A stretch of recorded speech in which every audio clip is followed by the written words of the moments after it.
Básico de finanças pessoais. Porque é que é tão importante ter metas claras?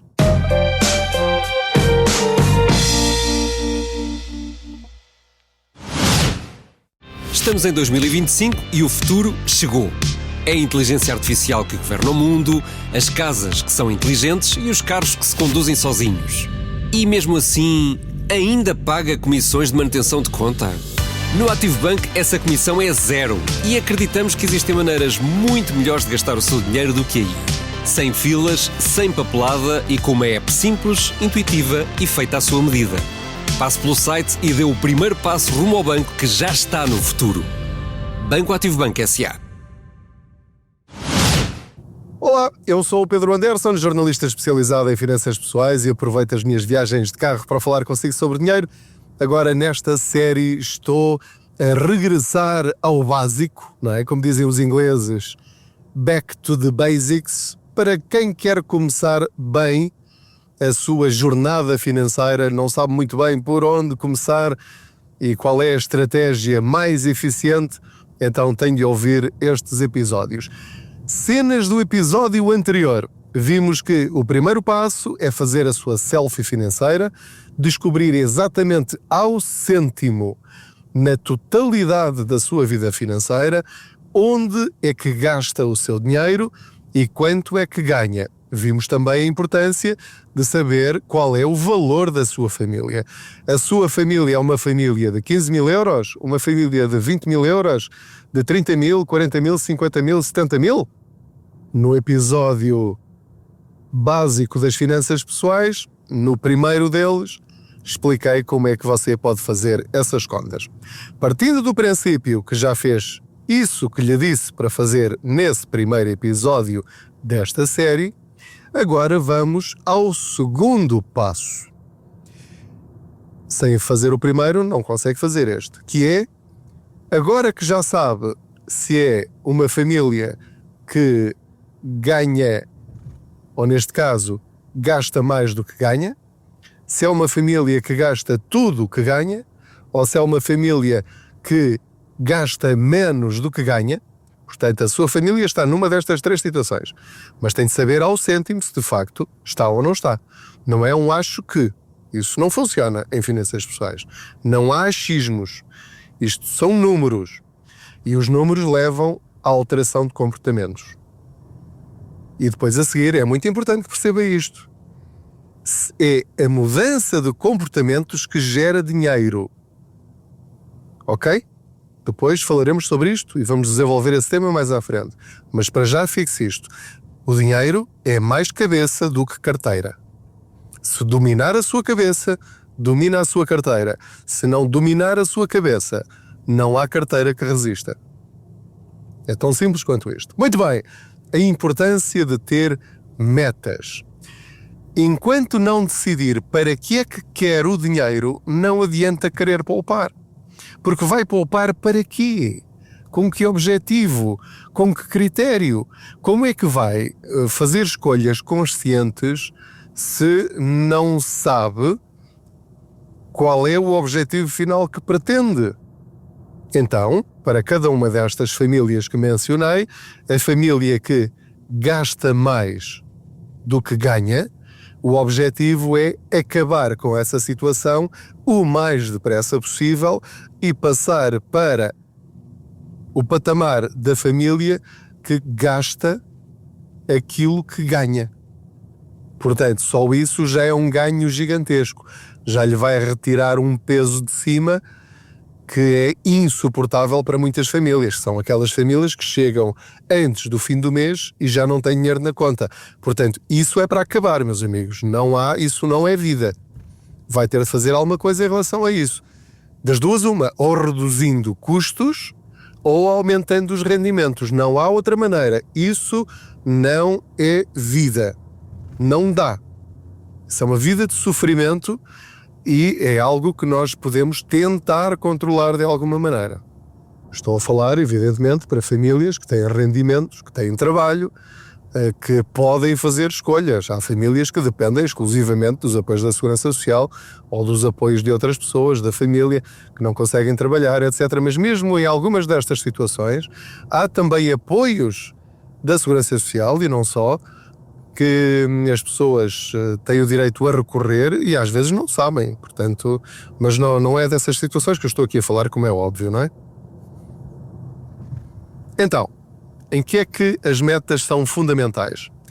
Se eu souber o que quero e se souber quantificar aquilo que eu quero, é muito mais fácil atingir esse objetivo. Vamos imaginar a seguinte situação.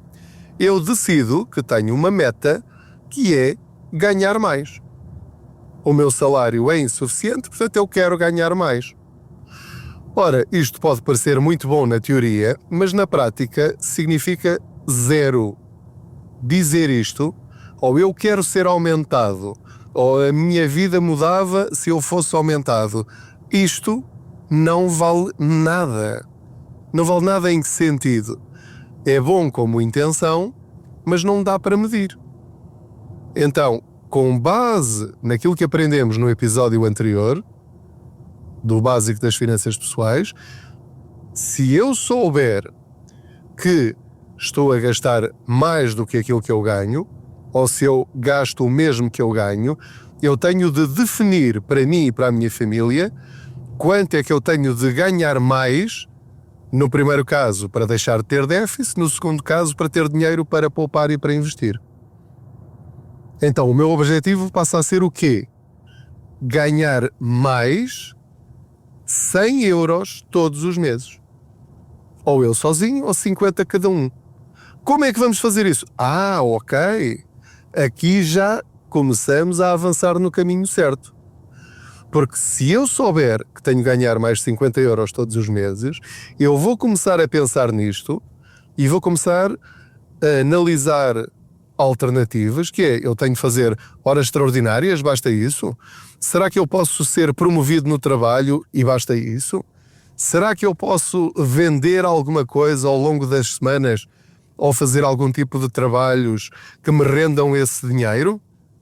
E eu posso, todos os meses, avaliar se atingi ou não o meu objetivo ou o objetivo para a nossa família. 100 euros não chega. Ok, então passamos para 200. Como é que eu faço para ganhar mais 200 euros todos os meses? Ou então, ainda antes disso, daquilo que eu gasto, porque já sei onde é que eu gasto o dinheiro, onde é que eu posso cortar, ou negociar, ou renegociar, para aumentar essa folga. Será que basta, por exemplo, mudar de empresa de eletricidade, de telecomunicações, do gás, para imediatamente eu estar a aumentar o meu orçamento mensal em mais 50 euros? Meus amigos, isto é perfeitamente possível. Eu já fiz isso várias vezes.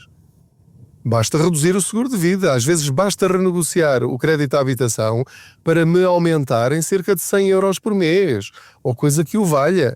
Ou renegociar o seguro de vida associado ao crédito à habitação e menos 30, menos 40, menos 50 euros por mês. Portanto, lá está.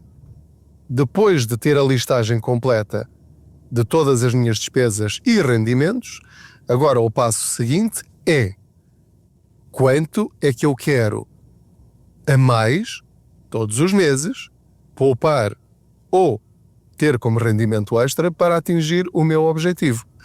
Agora a questão é, quais são os objetivos em que eu devo pensar para escolher aquele que é melhor para mim e para a minha família? Em primeiro lugar, não é o poupar por poupar, porque de repente eu posso estar a ganhar mais ou a poupar, por exemplo, 100 euros por mês. São mais 1.200 euros por ano. Agora, o que é que eu vou fazer com esse dinheiro? Muitas famílias o que fazem com estas sobras ou com estes rendimentos extra é logo mudar de telemóvel para um mais moderno. Ou ir jantar fora mais vezes. Ou ir passar um fim de semana fora. Isto é alguma coisa de mal? Nada. Zero. Mas lá está. Se for esse o seu objetivo, é maravilhoso. Mas muitas vezes gastam na primeira coisa que lhes aparece à frente, naquilo que lhes apetece no momento. Porquê? Porque não têm objetivos a curto, médio e longo prazo. E isso faz toda a diferença. Por exemplo, se eu não tenho ainda um fundo de emergência base, que eu menciono no livro Ganhar Dinheiro, tem os 5 passos para pormos as nossas contas em ordem. Então esse é o primeiro passo. Eu tenho de ter 1.000 euros de fundo de emergência, intocados, não é? Aquilo não existe, está ali e não é para mexer. Isso é um objetivo dos primeiros que tem de ter quem ainda não o tenha. Segundo objetivo, acabar com todas as dívidas. Ok, excelente objetivo. Já sabe, sempre que tiver dinheiro extra ou uma poupança, é para amortizar antecipadamente essas dívidas e não criar outras, como é evidente. Não é? Outro objetivo pode ser, por exemplo, comprar uma coisa nova que quer muito. Ótimo, maravilha. Já passa a ter um propósito para as suas poupanças, para as decisões que precisa tomar. Pode ser, por exemplo, começar a preparar a sua reforma, ou seja, definir como objetivo que todos os meses eu vou pôr 50 euros num PPR, num fundo de investimento, num ETF, seja lá no que for, em certificados de aforro, enfim, se for muito conservador. Mas lá está, já tem um propósito. Pode ser criar o tal fundo de emergência de 6 meses a 12 meses de todas as despesas que tem ou da sua família. Pode ser, por exemplo, começar a investir 100 euros por mês. É outro objetivo. Pode ser começar a planear a troca de carro daqui a 3 anos, daqui a 4 ou daqui a 5. Pode ser planear ter o dinheiro suficiente para a revisão do carro de 2 em 2 anos, que custa, talvez, vamos imaginar, 800, 1.000 euros, 1.500 euros. Às vezes estas despesas são mais caras. Pode ser preparar dinheiro para a universidade dos seus filhos, para quando eles chegarem aos 18 anos, não andar estressado a pensar, será que eu vou conseguir pôr os meus filhos a estudar numa universidade? Só você é que sabe qual é o seu objetivo. O meu objetivo, por exemplo, é liquidar o meu crédito à habitação 15 anos mais cedo. Mas isto porquê? Porque já atingi os meus outros objetivos anteriores. Já tinha o fundo base, já tenho o meu fundo de emergência completo, enfim, já consegui cuidar dos estudos do meu filho mais velho, falta ainda do mais novo, portanto já consigo pensar noutros patamares.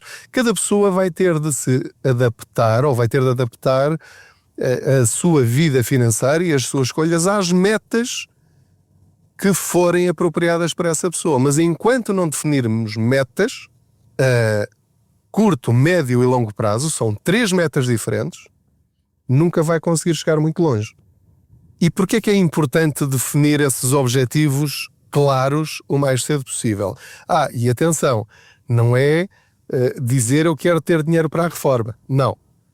Eu tenho de saber quanto é que eu quero ter quando me reformar. Eu tenho de saber quanto é que eu quero ter para a universidade dos meus miúdos. Eu tenho de saber quanto é que eu quero ter para trocar de carro daqui a 3 anos. Portanto, é em milhares de euros que nós temos de pensar. Deixem-me só aqui estacionar o carro. Ok, já está. Portanto, é muito importante nós termos esta clareza de raciocínio para depois podermos definir uma estratégia e medir os resultados ao longo do tempo. Isto é uma maratona, não é uma corrida de 100 metros. Nós temos de pensar a 3 anos, a 5 anos, a 10 anos e a 30, 40 anos. Para cada uma destas datas nós temos de ter um objetivo. E isto é importante porquê? Porque para cada um dos objetivos há ferramentas financeiras diferentes. Para daqui a 1 ano eu não vou arriscar nada no meu dinheiro. Ou seja, vai para certificados de aforro, depósitos a prazo, contas remuneradas, mas sempre com capital garantido. Por outro lado, se eu já estiver a pensar a 5 anos, se calhar já posso utilizar ferramentas sem capital garantido, mas com a possibilidade, pelo menos com a previsão, de um rendimento muito mais elevado. Fundos de investimento moderados, PPRs moderados, algumas ferramentas com as quais se sinta confortável e que vai aprender a lidar com elas com pequenos valores. Mas lá está. Para a reforma, por exemplo, Pode colocar o seu dinheiro, pensar em colocar o seu dinheiro em ETFs, PPRs mais arriscados, mas que historicamente tenham rendido 7, 8, 9% ao ano. Portanto, isto faz toda a diferença na nossa vida financeira, mas só faz sentido escolher a ferramenta certa para pôr lá o seu dinheiro e a proporção para cada um dos seus objetivos se tiver alvos concretos. Sem isso, vai gastar o dinheiro na primeira coisa que lhe aparecer à frente e que lhe apetece fazer. Por exemplo, se eu tiver o objetivo de comprar um carro daqui a 3 anos a pronto e tiver a possibilidade, se calhar, de eu tenho um portátil que ainda funciona, mas tem um modelo novo que é mais rápido e tem um ecrã mais XPTO e não sei o quê. Eu vou pensar 2 vezes. Será que preciso mesmo trocar ou ainda aguenta mais um ano? Posso esperar que esta varie antes de comprar um novo? Ou compro já? Se eu pensar assim, mas espera lá, eu vou tirar este dinheiro é importante para aquele objetivo. Isto já me obriga a pensar. E é aqui que entra a literacia financeira e a consciência financeira. Não é preciso tirar nenhum curso para pensar assim. Por isso é que eu digo que, às vezes, a nossa carteira e o dinheiro que nós temos, ou não, é fruto mais da nossa inteligência emocional do que propriamente o nosso conhecimento sobre juros e ferramentas financeiras. Uma compra impulsiva pode, obviamente, destruir o nosso objetivo ou adiá-lo ou atrasá-lo mais 2, 3, 4 anos. É por isso que é tão importante definirmos os nossos objetivos. Escolha 3 objetivos. Um para daqui a 1 ano, pode ser as próximas férias, ou qualquer outra coisa que pretenda, para daqui a 5 anos, e outro para daqui a 20, 30 ou 40 anos.